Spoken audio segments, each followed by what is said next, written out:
ሃይማኖትኪ አድሒን ከለሞ በሰላም ኪደ ይዘኺ ተአምን ተኾንካ ኩሉ ይቃሪ ንዛአምን ሰብ እቲ ሰማይን ምድርን ዝፈጠረሉ ጥበብ እንደገና በተጥበብ ንሱ ሰማይን ምድርን ከሐልፍ እዩ ድሒና አይና በጸጉ ሓደ ግዜ ክርስቲያን ኮይና አይናሞ ምንም ነገር የለናን ዝባሃለል እዋን ዲና ዘለና ሎሚ ተዝሐርስ እንደሐረሰት ዝነግድ እንዳነገደ ንጥቀመል ነገር ኃጢያት ይውሉ ዛንብረት እዚያ ክንዱዚ እገዚእያ ስጋቦይ ስጋ እከለ በቦይ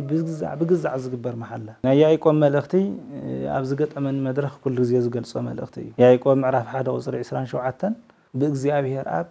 ተቀባልነት ዘለዎ ንጹህ አምልኮ ምዕበያ ዘይብሎም ቆልዑን እዝን መበለታትን ድኻታትን አረጋውያንን ምሕብሓብ ምሕጋዝ ምርዳእ እዩ በእግዚአብሔር ትክክለኛ አምልኮ ወይ ድማ ትክክለኛ ክርስትና አንተሙ እቱ ብርሃኑ ለዓለም ናይ ዓለም ብርሃን ንስኻትኩም ይኹም ቀጽኢሉን አንተሙ እቱ ጽየው ለምድር ናይ ምድር ጨው ንስኻትኩም ይኹም ጨው ዘይብሉ ምግብ ከም ዘይጥዕም ክርስቲያን ዘይብላ ዓለም ክርስትና ዘይብላ ዓለም ውን ጣዕሚ ይብላ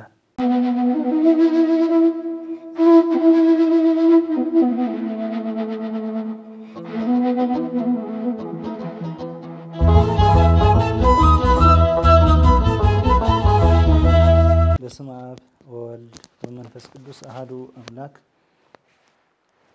እግዚአብሔር አምላክና ናብ ዝዕለትን ሰዓትን ዝተዘብጽሕና ክብር ምስጋና ይብጽሐዮ ንኹልና በብዘለና ሰላም እግዚአብሔር ምስኩልና ይኹን አሜን ብጸጋ እግዚአብሔር እንድሕር ድሒናስ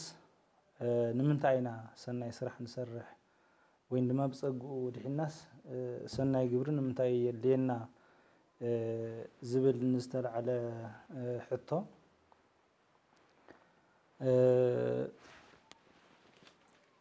ስለ ብጸጉኡ ዝድሓና እዩ ሰናይ ስራሕ ድማ ዘድልየና ማለት እዩ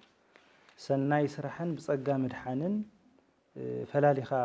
ዝተሓዝ ነገር ኣይኮነን ነዚ መበገስ ጌርና ንሪኦ እንታይ ናይ ቅዱስ ጳውሎስ መልእኽቲ ናብ ኤፌሶን ክርስቲያን ምዕራፍ 2 ቁጽር 8 ዘሎ እዩ እስመ በጸጋሁ ድህነ ወበአሚን ወዳእሙ ጸጋሁ ለእግዚአብሔር ውእቱ ወኢኮነ ዚአክሙ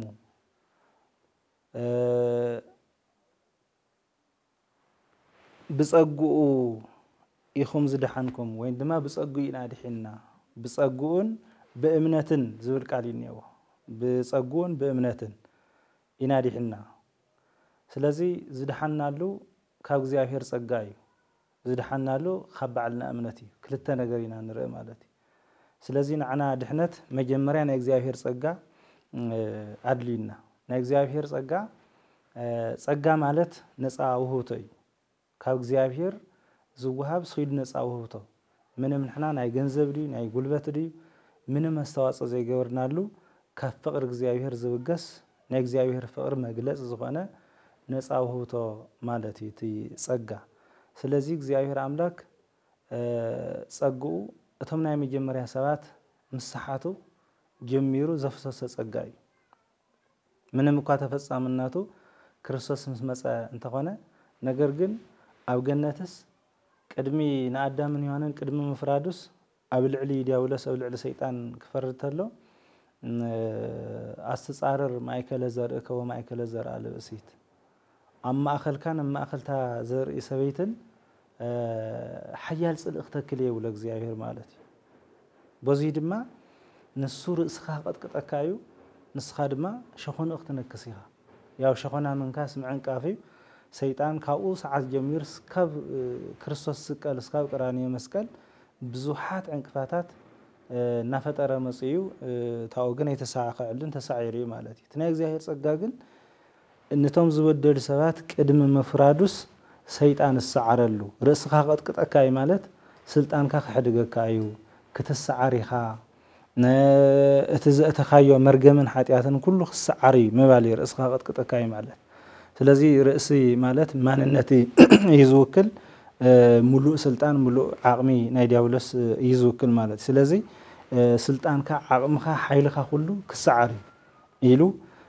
ትናይ ሰይጣን ተንኮልን መርገምን ኃጢአትን ካብ ደቂ ሰባት ከም ዝንከባለል ከም ዝለቀ ሰይጣኑን ተሳዒሩ ካብ ሰብ ከም ዝወፅእ ናይ ሰብ መርገም ድማ በዚ ስራሕ እዚ ከም ዝቃለለ ወይ ድማ ከም ዝድምሰስ እዩ እግዚአብሔር ተናጊሩ ማለት ካብኡ ቀጽሊ ንአዳምን ሔዋንን ነናይ ዓለም ፍርዲ ዝህቦም ማለት ስለዚ ናይ እግዚአብሔር ጸጋ ኣብ ፍቅሪ ዝተመስረተ እዩ ዋላ እኳ ሰብ እንተበደለስ ፍቅሪ እግዚአብሔር ዘይሐድግ ወይ ድማ ጸጉኡ ካብ ሰብ ኸይልዓለ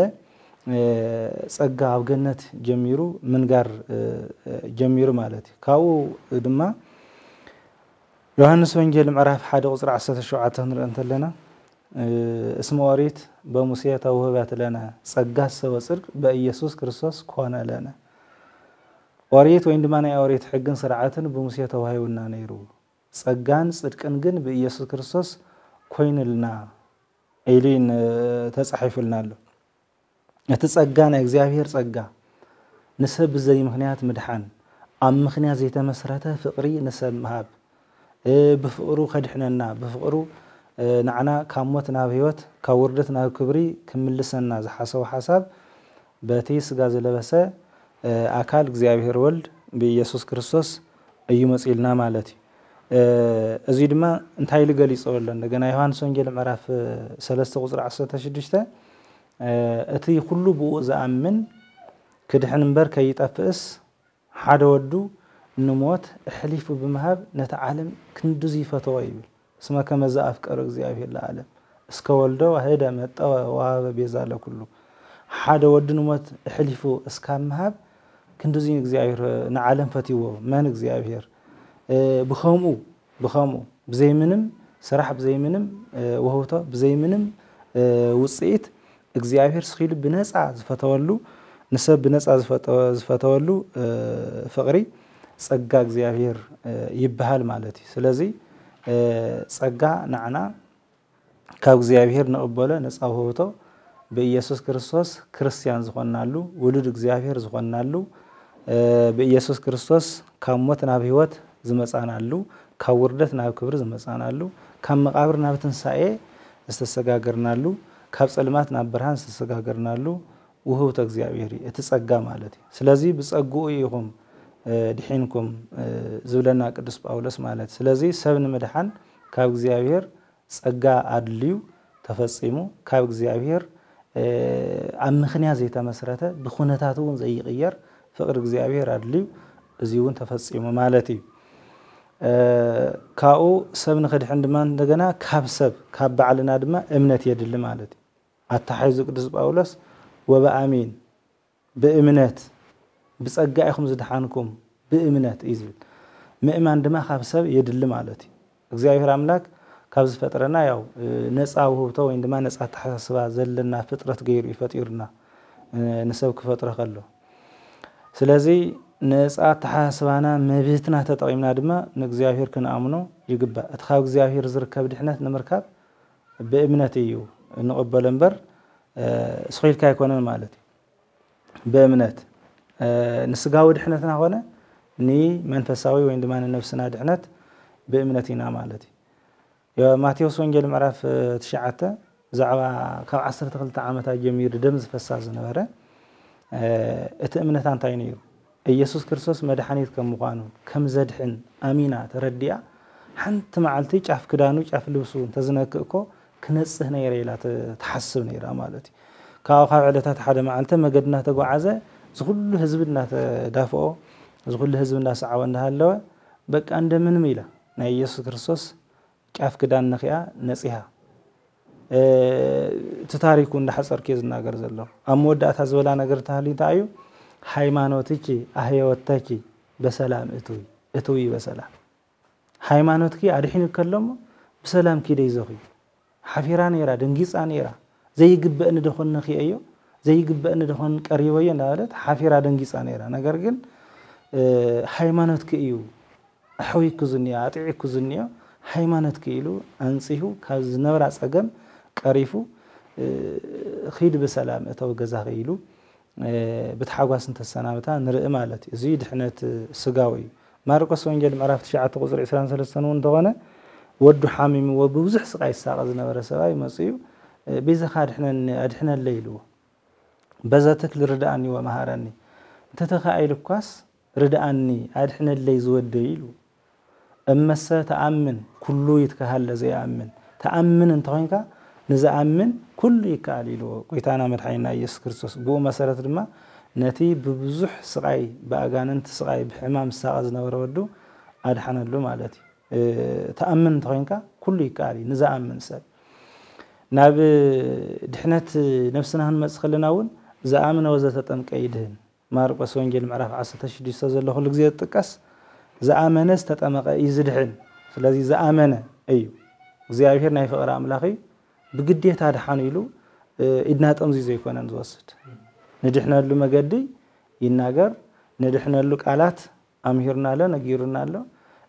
ንድሕነሉ ቃላት ክንረክቡን ካብ ቀደም ጀሚሩ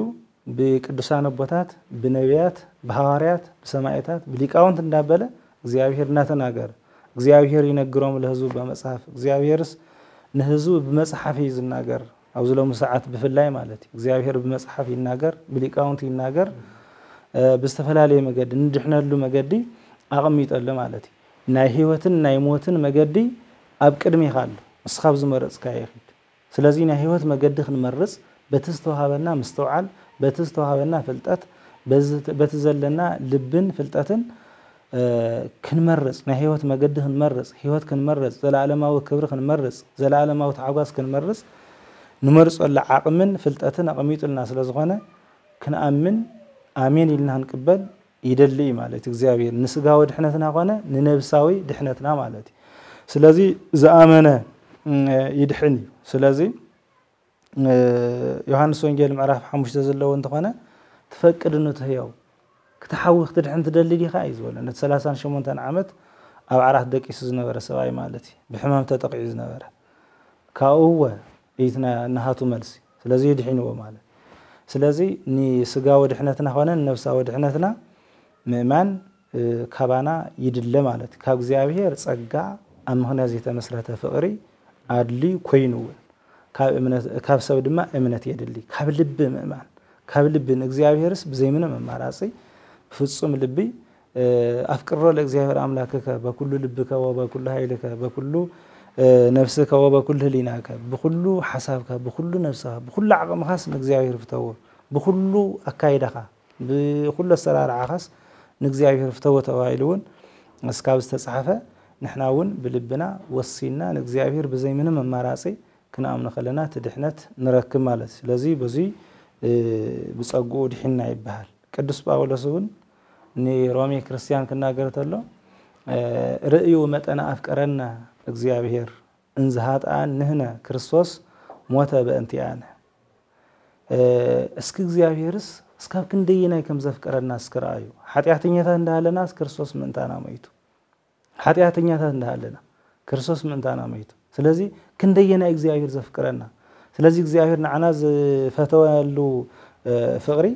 መወዳት ያውልን መግለጽ ያውልን ዘርዚርናውን አይንውደን ማለት ክንደየናይ በቃ ስለዚህ ኸይድካ ዘይውዳ ፍቅሪ መግለጽ በዚያውሉ ፍቅር ማለት ቀጽይሉ ድማ እንደገና ወሶበ እንዘ ጸሩ ነህነ ተሳሃለነ በሞተ ወልዱ ጸላአቱ እንዳለናስ በሞተ ወልዱ ገይሩ ይቅረይልና ምሕርና አድሒንና እንዳላይ ነገር ሮሚ 5 ቁጥሪ ሸሞንተ ዘለ ማለት ካብ ቁጥር ሸሞንተ ጀምርና እንዳነው ያን ከከለና ዝሐሳብ ዝይናገር ስለዚህ እቲ መግለጽ ዝየብሉ ፍቅር እግዚአብሔር አብልዕሊና ተፈጽሙ በምንታይ በክርስቶስ ሞት በምንታይ ክርስቶስ ብዝኸፈለው ዋጋ ኣብ መስቀል ብዝተገበረ ናይ ድሕነት ስራሕ ፍቅር እግዚአብሔር ተፈጽሙ እዩ ሕዝውን ዕለት ዕለትና ተፈጸመልና ይነብር ካብዚ ዝዓብ ፍቅር የለን ተዋሂሉን እስካብ ዝተገልጸ ተዓብይ ዝኾነ ፍቅሩ እቲ መግለጽ ዝየብሉ ፍቅሩ እቲ ጥዑም ዝኾነ ፍቅሩ አባና ተገሊጹ ማለት ስለዚህ በጸጉ ድሕና ማለት እዙይ ካንሕና ድማ እንደገና ካብ ልብ ዝኾነ እምነት ትክክለኛ ዝኾነ እምነት ከህልወና ዘአመነስ ተጠመቀይ ድሕን ስለዝኾነ ክንድሕን ድሕር ኮይኑ ትክክለኛ እምነት ከህልወና እተስተዋሃበና ክርስትና بتخكل أخيرنا هنتقملو يجبنا أي مالتي لازم بس أقول إحنا مالت زي مالت نحرقنا سنة يجبر خخم يرى انتيلنا كدس باولس أفتام بجس غير تقصقوا ناي كدس باولس تقصي ناوي في سن كريستيان معرف كلته كسر عسرته اسمته جبارون هنا زفت أرنا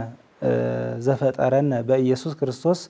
ለምግባር ሰናይ ዘአቅደመ ሰሪዓ እግዚአብሔር በዘቦቱን ሃውር ብኡ ክንመላለስ ወይም ድማ ብኡ ክንግለጽ ክንነብር ኢሉስ እግዚአብሔር ሰናይ ስራሕ ንክንሰርሕ አቀዲሙ ዘዳሎ ሰናይ ስራሕ አቀዲሙ ዘዳሎ ሰናይ ስራሕ ክንሰርሕ ኢሉስ በኢየሱስ ክርስቶስ ገይሩ ፈጢሩና ይብል ኩሉ ግዜ ተጥቀስ ተቀሰዩ እዚ በኢየሱስ ክርስቶስ ገይሩ ፈጢሩና ዝብዘሎ ከም መጀመሪያ ፍጥረት ከፈጥረና እንተለውን በወልድ ቃልነት እንዳተናገረ እዩ አፍቱ በቃል በንግግር ዝተፈጠረ ፍጥረት በወልድ ቃልነት ይፈጢሩና ማለት ንግበር ሰብአ በአርአያን ይሉ ክናገር ተለ እግዚአብሔር በወልድ ቃልነት በአብ ልብነት ተሐሲብና በወልድ ቃልነት ተነጊርና በመንፈስ ቅዱስ ሕያውነት ኢና ተፈጢርና ማለት ስለዚህ ከፈጥረና እንተለውን በወልድ ቃልነት እንዳተናገረ እዩ በወልድ ቃልነቱ እንዳተናገረ እዩ ፈጢሩና ማለት ኃጢአት ሰርሒና በዲልና አብ ሲኦል ወሪድና አብ ዝነበርናሉ ሰዓት ድማ ጎይታና መድኃኒና ኢየሱስ ክርስቶስ ምእንታና መከራ መስቀል ተቀቢሉ እዩ ደሞ ፍሲሱ ስጉ ቆሪሱ ከክንዳና ሞይቱ ናይ ኃጢአት ሸከም ከክንዳና ተሸኪሙ ነስአ ደዌነ ወጾረ ህማመነ ደዌና ናይ ኃጢአት ደዌና ተሸኪሙ ተቀቢሉ ናይ ኃጢአት ሸክምና ተሸኪሙ ኃጢአት ሸክምና አራጊፉ አድሕንና ስለዚህ በቲ ዝተከፈለልና ዋጋ ክርስቲያን ኮይና ኣለና ስለዚህ حدش ፍጥረት حدش ማንነት ክህልወና ተገይሩ ማለት እቲ አሪጉ ዝነበረ ማንነትና በኃጢአት ተባላሹ ዝነበረ ማንነትና በመርገም ተባላሹ ዝነበረ ህይወትና ተሐዲሱ ክርስቲያን ኮይና ደቅ እግዚአብሔር ኮይና ናብ እግዚአብሔር ዳግም ናይ መምላስ ዕድል ዳግም ናይ ምኽባር ዕድል ዳግም ናብ ርስቱ ናይ መምላስ ዕድል ስለዝተዋሃበና እዚ እቲ ክርስቲያን ዝኾናሉ ህይወቱን حدش ተፈጥሮ ወይ ድማ ዳግም ተፈጥሮ ተባሂሉ ይግለጽ ማለት ስለዚህ በኢየሱስ ክርስቶስ ፈጢሩና ማለት خالአይ ናሃቱ ገይሩና ተበጂና ገዙኢና ናሃቱ ክንከውን ጸውዒና መባሊ ስለዚህ ክርስቲያን ዝኾናሉ ስራሕ በኢየሱስ ክርስቶስ حدش ተፈጥሮ ይባል ማለት አቦታት አንድምታ ውዳሴ ማርያም ዲዩ ወንጌል ዘሎ አንድምታ ውዳሴ ማርያም ከፍቲ ዓለም ዝፈጠረሉ ጥበብስ ዓለም ዘድሓነሉ ጥበብ ይበልጽ ዓለም ዘድሓነሉ ጥበብ ዓለም ዝፈጠረሉ ጥበብ ባዕሉ ዓብይ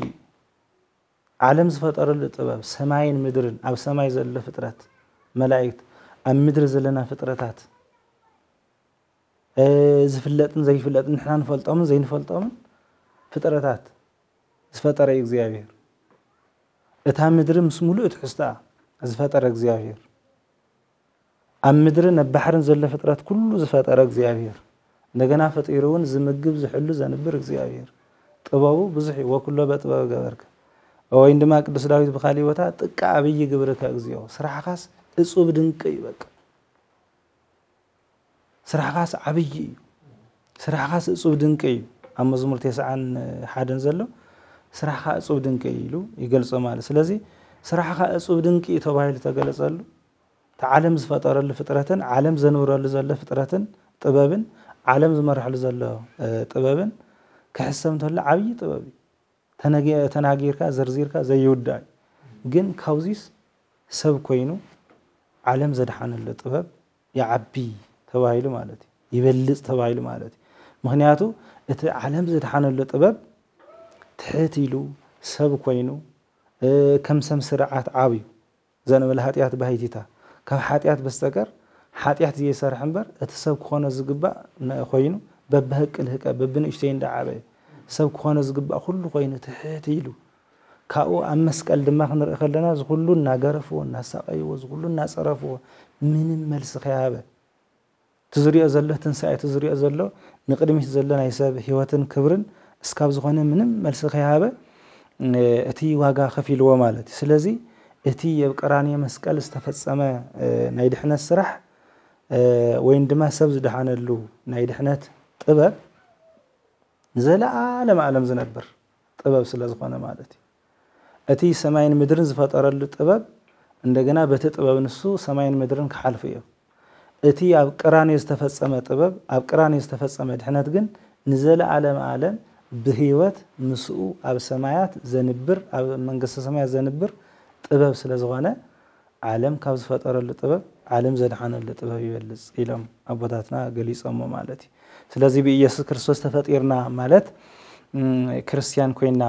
بحدش تفطر عندنا دك እግዚአብሔር ኮይና ማለት ደቅ እግዚአብሔር ዝኾንናል ምክንያት ግን ክናገር ተሎ ለምግባረ ሰናይ ስራሕ ንምስራሕ እዩ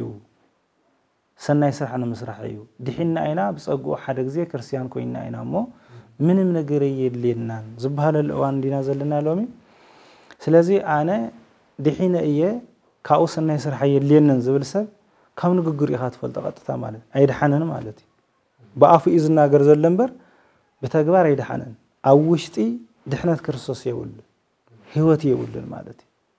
سلازي بسناي سرح زي يجلس دحنات بسناي سرح زي يجلس كرسنا أمنت يلا المالتي بأفكان السوي مثل بزحنا جرك بهالي غالي أو كرمك زي هرجم تقبلنا يقول سلازي زدحنا سب تاي مالتي بحافشة كاب رخصة كاب كفاءة كحمة أنا جر تفليو نغزيابير موعال مالتي مدحان مالت كاب حاتياتاو سرحتن تفليها نغزيابير كبر مخان مالتي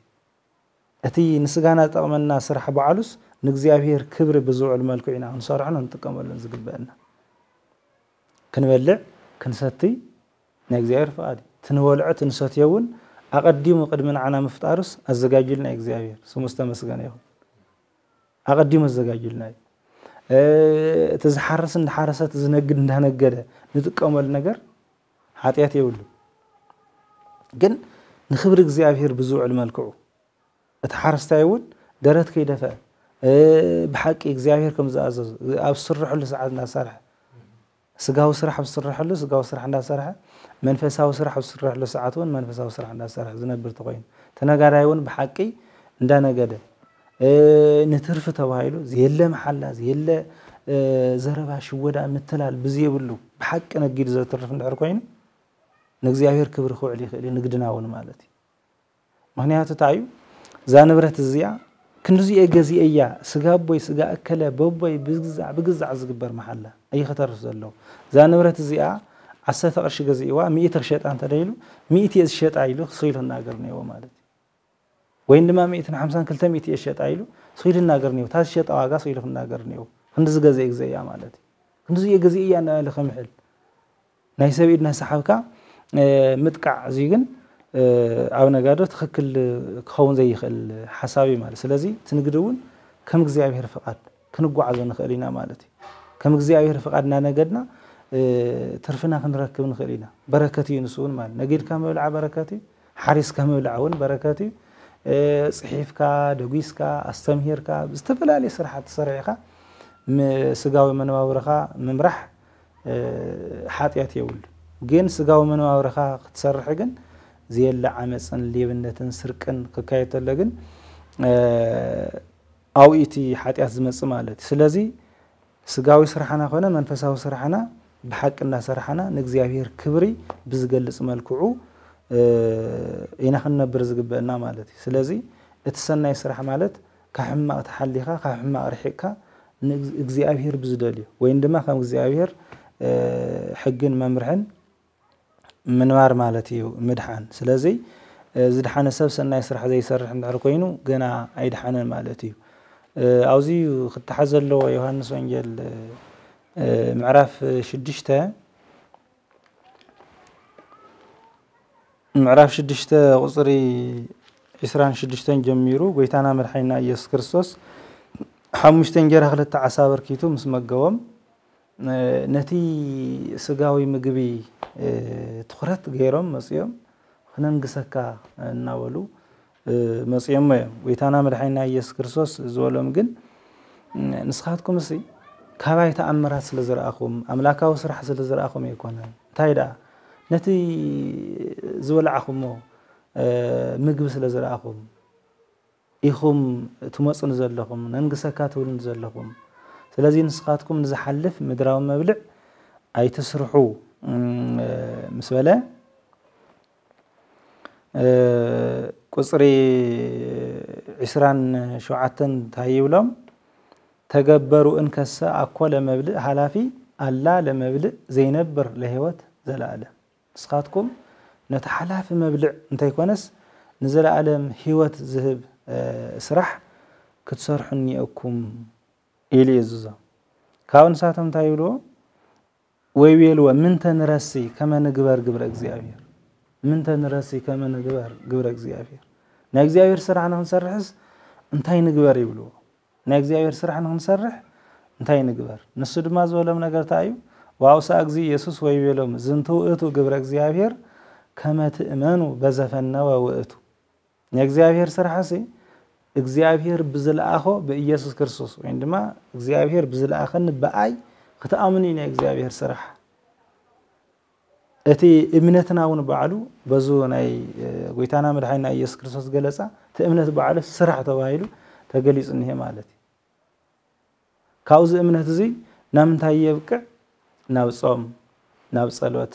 ناو تحتنا سلامة وناو مخان سبكمها خم بعل خاجر كفتة توايلو أفكر بيسك كما نفسك خم بعل خاجر كسفتة سكابستها على سبكمها خم بعل خاجر كخطفتو يخلك إذا السنة يسرح زي مجلس إيو نكرسوس نجزيابير في الصم إمنات حالي كان دجنا نسوون تحتنا يوهاتن حاليوتن كله كاز جبري مالتي أب نايك الدس باولس مال أختي ناوتيتا معرف خلته وصر عسرت حال زلنا سب كله زاد حنا يجزيابير صقها تجليس أي مسألة إذا صقها زيد ما بتحتنان بسلامن بفقرن كنبر سنة يسرح يزمرنا عزب صقها يجزيابير ستا يزمرنا سنة يسرح مالتي سنة تجبار السنة تجبار كم من تاي يجمر كبع الخي يجمر ننفس خاون نبع الخاون صبقوا محساب مالتي حزز كله زخلو سكارا زخلو ليبا زخلو زموتانيا زخلو ركوسات نريو زخلو زجبر عمس أمدرنا نريو نبع الخاون صبق كاب زي محساب استوقسي سبب نبع على الصبق أنت حاسب نيرو بسجون بنوصل نطفى سخيل خري وعندما بو عينات خنبر يخيل النيرو سلازي سنة يسرح خب على خا مسبع على خا خامة عراق يزجمر مالتي بستفلالي سوس بستفلالي حما أسرحتي زنور سبات جنا نوعلم محساوي يجمر المالك جنا نوعلم سنة يسرح مسرح أجمر المالك هيوت كان نطفأخا بزموتن بسرقن بحنششن بستفلالي سوساتن هيوت كان نطفأخا زنبر نابرا زياتهم جنان هيوتهم نوعلم زي يخونو نوعلم حساب زي جمرو نوعلم صبق سرح زي جمرو سبات يوم زياتهم مالي سلازي كابز تفلالي طفعات كابز تفلالي رخصتن حاتياتن حمامن نصع بمخان نوعلها صبق كم حساب يزي جمر سنة يسرح مالتي كاون وجنكا نقربيتكا نحوكا نولدكا نولدكا ون صبق محساب صبق مسرح أيو زغصل مالتي تصدق زيافير زي زمرنا ننبع التناول كن الراد أخنا التحقاق مالتي نيايكم ملختي أبزقت أمن مدرخ كل زي زقل صوم ملختي يايكم معرف حدا وصر عسران شوعتن بإجزيابير أب تقبل نزلوا نصه أملكو معبياز يولهم قلعن إذن مبلتاتن دخاتاتن أرقاويانن محب حب محجاز مردع إيو بإجزيابير تخكلني أملكو وإنما تخكلني كرسنا أبكر مإجزيابير تقبل نزلوا أملكوان كرسنان هيوتن سرحن معبين زيولهم حصانات محجاز مردع محب حب أو زمننا بزحات معبين زيولهم حصانات زدربوي حصانات ولدهم زمتوهم حصانات كم أون ولدهم دخاتات كوينموهم زبلعوهم زستيوهم زخدنوهم سينام بزح الصقام بيبوتو تودعو عندنا عبي ختم ينازلنا خم مقالخ خلنا دما بزخدنا يمقدس بقى إيد سب نحازو دارقا بقديتات ولا مالتي إيد سب نحازوس زلمون حصانات تري دارجا بقديتا مالتي بيزا خد هبط أمي سئينة نمانة تقول بيجا بيزا خنداولو دحر سب الناس عابو أبكر مسب الناس عنعو زلمون هسانات نرأى لنا مالتي زوم هسانات زياتهم دفتر تجزيوهم بيرة تجزيوهم بيت تمر تخوعلنا تجبا قبل ما نزوع لسانات نرأى لنا بي من قدو قليهم كفيلهم قليهم تطويله بزحزن مالكوع مالتي سلازي زوم هسانات زياتهم محب حب زوم هسانات زياتهم بحقق عنا انتهاليو أو كتما نزلوا هافاتم كحزوهم يغليو تاون لعلون محازي غل أو كتما نزل هافتام مالتي زي محساب دي زي تحاور دي تساينو زنقري تسانا أبيت كريستيان مدرخ دي ميديا دي نقاري نقرقن محساب زبهال مستوعال زبهال حاليو زبهال عندنا أسا بزوح نقر نرأى لنا مريتنا عدنا وكتمانا مالتي سلازي بستفل عليك اكنا ونز دروا يلو بستفل عليك اكنا بستفل علينا حساب سنفنا ون زدروا يهصانات اللو فطرة እግዚአብሔር يوم ملك እግዚአብሔር يوم صنيحهم هاجر يوم صنيحهم تولد يوم صنيح لما مرحت عد خون زغبوم يوم حزب بالاشو زلو صنيح لما لمعت عدي خون زغبوم يوم صنيحهم مغلغلت بيت ክርስቲያን مرحت بيت ክርስቲያን خون زغبوم يوم حزي بب وتو زبالاشونا زلو مالتي كمزي له غدنا እንዳለም ነዛዓበ صنحيلون او قماري صنحيلون ام هنگنا بلي بنتينا بسرقي تعي ولد خوين خعبي خفري ايخلن مالتي ስለዚህ ትክክለኛ ክርስቲያናው ስራሕ ትክክለኛ አምልኮ ንእግዚአብሔር ይፈቶ የዝብል ክርስቲያን ጽቡቅ ስራሕ ሰርሕኒዎ ልዕሊ ሁሉ ጽቡቅ ስራሕ ገይሮም ይጥዋ ዘሎ ሐዋርያ ያዕቆብ ግን መዕብያዝ የወለው ህፃናት ምሕጋዝ ምሕባብ ከምኡውን ዝረድአን ሰአና መበለታት ሰውተን ዝመትወን ብዝተፈላለየ ምክንያት ሕዝውን ተኾነ ዝሐሳብ ዝይኽነ ልዕል ከለና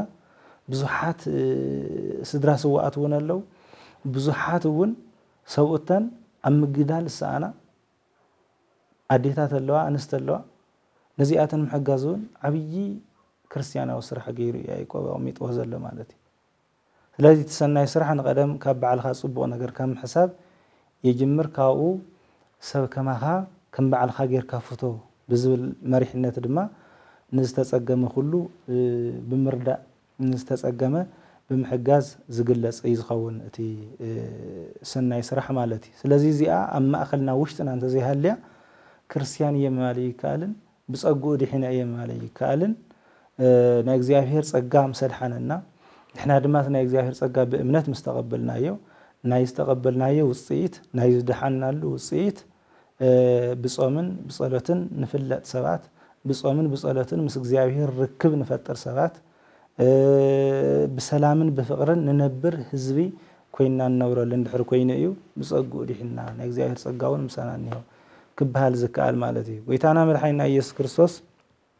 ማቴዎስ ወንጌል ምዕራፍ 5 ምዕራፍ 6 ምዕራፍ 7 ዘሎ ትምህርቲ ግዜ ንምሕፃር ግዜ ስለዘይ ንረክብ ነንሕድሕድ ክንትንተን ይንኽእልን ግን ናይ እንባ ወይ ድማ ናይ ጎበ ስብከት ተባሂሎም ዝፍለጡ ምዕራፋት እዮም ዚኣቶም ማለት እዩ صيملنا اي وين صوم زول سبات نسو كل ነገር ኮይንልና ይና ወ ሁሉ ነገር ኮይንልና እዩ مسكونلنا ግን ተማሃሩ እምንየ ካባይ ተማሃሩ አነ ልበይ ትሑትየ ቅኑዕየ ሰላማውየ ፍቅርየ ስለዚህ ካባይ ተማሃሩ መስበለ ኢሉሞ ጎይታና መድኃኒና ኢየሱስ ክርስቶስ ጾይሙ ወዲስ ናብ አገልግሎት ምስመጸ ብዙሕ ህዝቢ ስዒብዎ ብዙሕ ህዝቢ እንዳሰዓወ ምስራየ ግን ናብ ነዊሕ ጎቦ ሒዝዎ ወጽእ ናብ ነዊሕ ጎቦ ሒዙ ወጽእ ዘምሃረ ትምህርቲ ስለ ትሕትና ስለ ሰላም ስለ ዕርቂ ስለ ንጽህና ስለ ቅንዕና ልቢ ንጸላእኻ ክትጽሊ ከም ዝግባእ ንዝረገመካ ክትመረቕ ከም ዝግባእ ንዘሳድደካ ክትጽሊ ከም ዝግባእ እንደገና ምዕራፍ 6 ሓሊፉ ጸሎትን ጾምን ምጽዋትን ዘምሃረሉ አንቀጽ ዘምሃረሉ ምዕራፍ ጎይታና መድኃኒና ኢየሱስ ክርስቶስ ከምዝ ጾመ ዘረደና ዘሎ ምዕራፍ 4 ማቴዎስ ወንጌል صومو صليو مصوتو إلى زناقرنا زلدما حالفا معراف شدشتي مالتي سلازي تصومو بزود لساعات مصيو صوم انتيلنا صومي يقبعي مالتي أفت صلت زود لساعات نجنا وصي صلي زبلنا عند حركوينو صلت يقبعي مالتي سلازي بصومن بصلاتن مسك زيابير زلنا ركب نات أناخرنا الناس نعنا نجنا مسب كل بسلام نورو بزبر قال لما نجنا مسب كل بسلام بفقرن بحدنتن نورنا بفلين إنه علنا كريستيان نبهل كريستيان أرثوذكس نبهل ننو علنا زلنا ركب كريستياناوي يركب سلاماوي يخون فقر استمال أخون خون يقبع سلازي بوزينا سناي سرحان قلصو زقبأنا مو ويتانا مدحينا إياس كرسوس زمهارم نايقو سبكتات زياتهم سناي سرح يوم زمهرنا مالتي بزيد ما اتسناي سرحنا نغزيابير كبري مجلس خمس قانون ماتيوس ونجل خريعة حفشة وحصة ولا بحد انتراقه ماتيوس ونجل معرف حامش توزر عسى تربعته أنتم موتوا برهان العالم ناي عالم برهان نسخاتكم يهم قصيلون أنتم موتوا سيولا مدر ناي مدري جو نسخاتكم يهم جو زيول لمجو خمسة يطعم كريستيان زيول العالم كريستنا زيول العالمون طعمي يولا برهان تزيها اللي دما مقعزة يكالن مسرح يكالن كريستيان زيول العالم نمن ما يتأكمن سلامات يا مالتي سلازم نسخاتكم ني عالم برهانيهم نتم هاريات فلي يكون ذا تمرت زي أميرو بزو حزبي الناس عوا مسرعيس حيزوا من أوجو بدي باي ناب إنبه ناب نوح إنبه سلازم كريستيان كله زجلس قالي نسخاتكم سني عالم برهانيهم كاو خميلنا أنا نعلم برهان كنكون نخيل أو قصري عسات شديش تقميت وازلو كما هو شيء يبره برهانكم بكر مساب كما يرعيوا مقباركم سنايا ويسبه ولا أوكم ذا السمايات أو سمايات نزلوا نسمايا أبوهم سناي سرحكم ريئهم كما سجنوا ومن تانس برهانكم أبكر مساب يبرح لذي سناي سرحكم ريئهم كما سجنوا عند عرقين اتسناي سرحنا برهاني مالتي برهاني مالتي سناي سرح ما أخلنا نتهاليو فقر نتهاليو سلام نتهاليو ننو على حاليت نتهاليو ننو على مرد لا متحققات نتهاليو ننو على بسلام بفقرنا بحدنتن من بار نتهاليو تهايمانتنا تهيخون سحابا يخون مالتي ناي فقر هايمانوت ناي تحتنا هايمانوت ناي حدنت هايمانوت ناي متحلل هايمانوت ناي مكبار هايمانوت يخون مالتي سلازي أبوهم سماياوي نغزيابير كمسجن ومنتال تسناي سرحنا بزي نقلص عند حركوينا غزيابير بانا تخكل له مالتي لك عمسانا له مالتي احنا هون مسؤول لنا مالتي سلازي غزيابير بخبره بانا يقلص غزيابير بخبره بانا يقلص لدما نتوم زي امن سبات نتوم كاب كرسنا وصا زلوون ناب كرسنا خمصو ناب هيوت كمصو منفساو قنات نحضر لهم مالتي بمنفساوينتنا بمنفساوي سرحنا نسحبهم مالتي مغنيات سب زريو سب السحوه خابز الرأي سب السحوه خابز السرح سرحي بقال خابز نغرن لعل مالتي بقال خابز نغرن لعلي نغيتانا مدحينا ኢየሱስ ክርስቶስ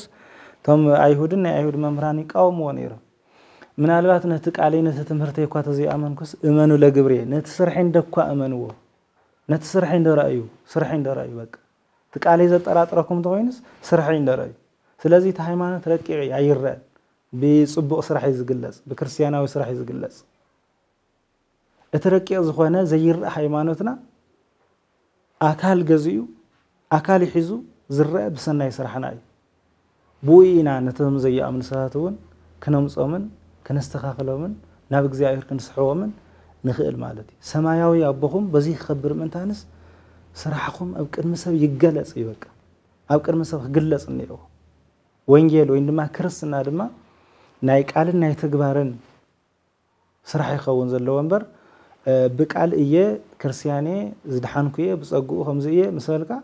سنة يسرح أنت زي هالليكا حساوي خاملتي كمتي يعقوبون زولو ندحر هيمانة لني صراحة جنا يدلي أن تبل ندحر كوين كاس كم يجر كا اخترد أن تقل اسكي أرد إلي حتى يعقوب حكي يا اسكرد يقول بقى اخترد يتقل مالتي حساوي إخا ندحر بتكبر زي تقل هيمانة كاس حساوي إخا مالتي ስለዚህ ያዕቆብ እንዲያጠቅስተሎ ሐዋርያ ቅዱስ ጳውሎስ እና አብርሃም በእምነት ድሒኑ ወይንድማ እምነት ጽድቅ ኮይን ተቆጽሩልይ ዘፍጥረት 15 ዘለ ተቀይሶ ተአመነ አብርሃም በእግዚአብሔር ወበእንተ ጽድቅ ኮነ እግዚአብሔር አብርሃም በእግዚአብሔር አመነ ተአማመነ ጽድቅ ኮይን ተቆጽራሉ ካኡ ያዕቆብ ድማ እንደገና ኣብ ኦሪት ዘፍጥረት 20 ምዕራፍ 22 ዘሎ በመጥቃስ ንወዱ ይስሐቅ መስዋዕት ገይሩ በመቅራቡ ጽድቅ ኮይኑ ከም ዝተቆጸረሉ ያዕቆብ ድማ ይናገር ምዕራፍ 2 ዘሎ ማለት ስለዚህ በእምነትን በሰናይ ስራሕን ይጽደቅ ማለት በእምነት ምጽደቅ ማለት ከትክክለኛ ናይ እግዚአብሔር ጸጋ ናይ እግዚአብሔር ድሕነት ናይ እግዚአብሔር በረከት መቅባሊ በእምነት በስራህ ምጽዳቅ ማለት ድማ እንደገና ቲ ሃይማኖትና ትክክል መሆኑ ኣብ ቅድም እግዚአብሔርን ኣብ ቅድም ሰብን ምግላጽ ማለት በስራህ ምጽዳቅ ካውት ስራህና ድማ ከይዱ ዋጋን ነው በረከትን ነው ቅዱስ ጳውሎስ ንሮሜ ክርስቲያን ምዕራፍ 2 ቁጥር 10 እቶም ሰናይ ስራሕ ዝሰርሕ ሰብ ጽቡቕ ስራሕ ዝሰርሕ ሰብስ ሰላም ታይ ምስጋና ክብሪ ኮነሎም ይብል ሰላሙን ከወዝህሎም ይብል ማለት አሞዳታውን ጎይታና መድኃኒና ኢየሱስ ክርስቶስ ዮሐንስ ብራእይ ከሪያ ከሎ ምዕራፍ 22 ቁጥር 12 ተለይልኽ መጽየ ነንሕድሕ ድማ ከከም ዋጉ ክኸፍል ዋጉ አብ ኢደ ይሉ ዝንተናገረሉ አለ ማለት ስለዚህ የሞዳታውን ስራሕ ሰርሕኩም ለተባይልና አይና ንሕታት ማቴዎስ ወንጌል ምዕራፍ 25 ቁጥር 31 ጀሚር ዘሎ ጠሜ ብልዒኹም ንዶ ጸሜ እስቲኹም ንዶ ዝብል ሕቶ ያው ስራሕ ኮይ ሰርሕኩም ደይ ምእማንስ አሚንኩም ነርኩም ክርስቲያንስ ኮይንኩም ነርኩም ዋ ግን ናይ ክርስቲያን ስራሕ ሰርሕኩም ዶ ግን ናይ ክርስቲያን ተግባር ፈጽምኩም ዶ እኮ ይትሕቶ ማለት ስለዚህ የምወዳታ ከመጽየሞ ነንሕድሕ ድማ ከከም ስርሑ ዋግኡ ክፍለይ ስለዚህ ካብ እግዚአብሔር ንቅበሎ በረከት እውነለ ማለት ኣብ ምድር እንዳለናውን ሰናይ ስራሕ እንሰርሕ ከለና አይሙረና ዓረፍ ይዝብል ንሕጓስ ካብ እግዚአብሔር ድማ ዘይንፈልጦ በረከት ይዘቀብለና ዝህበና ማለት ኣብ ደገ ሰርሕና ዝመጸና ሰናይ ስራሕ ኣብ ገዛና በርኪታ በዚሓ ትጸንሕያ እግዚአብሔር ዕጽፊ ይዝብ እግዚአብሔር ናይ ማህብ ጸገም ይውል ባእሉት ወይ አክል ለኩሉ እግዚአብሔር ሃፍታም ንኩሉ ዘአክል ሃፍታም ንኩሉ ዘአክል ጸጋ ንኩሉ ዘአክል በረከት ዘለዎ አምላኺ ማለት ስለዚህ እቲ ሰናይ ስራሕና ሓደ ክርስቲያን ምዃንና መግለጽ እዩ መረጋገጽ እዩ ምስ እግዚአብሔር ምስ ክርስቶስ ዘለና ሓድነትን ርክብን ዝገልጽ እዩ ካልኣይ ንእግዚአብሔር ክብሪ መግለጺ ዝኸውን ሳልሳይ ድማ ነቶም ዘይኣምኑ ሰባት መስሐቢ መእመኒ እዩ ዝኸውን መንፈሳዊ ቅንዓት መሕደሪ እዩ ዝኸውን ራብዓይ ድማ ነቶም ዝወድቁ ነቶም ፈቆዱ ዝልሙን ዘለው ህፃናት አልዒልና ሓብሒብና በትክክለ ምሄርና እንተዕቢናዮም እታ ቤተ ክርስቲያን ካብ አቶሚያ ጽብሐን ጎና አቶሚያ ተሃገርውና አቶሚያ ንጹህ ትውልዲ ወይን ድማ ጥዑይ ትውልድውን ኣብ ሃገርና ቤተ ክርስቲያን ክነፍሪ ዘኽእለና እዩ ማለት እዩ ስለዚህ ሰናይ ስራሕን ብጸጋ ምድሓንን ዘይፈላለዩ ሓሳባት እዮም ማለት እዩ صار لእግዚአብሔር ክብር ሰይለ ስለዚህ እቲ ናይ እግዚአብሔር ቃል ዘረደና እዚ እንድሕር ኮነ እቲ ሃይማኖት ክርስትናና ብሰናይ ስራሕ እናገለጽና ምስ እግዚአብሔርን ምስ ባዕልናን ምስ ካሊ ወገናትናን ዘራኽበናውን ሰናይ ስራሕ ስለዝኾነ ንምስገነሉ ንኸብረሉ ሰላም ንረኽበሉ ከም ግልውን ከም ህዝብውን ንባረኸሉ ካብ እግዚአብሔር ንባረኸሉ ስለዝኾነ በዚህ ህይወት እዚ ክንነብር ኢና እግዚአብሔር ቃል ዝነግረና ወስብሐት ለእግዚአብሔር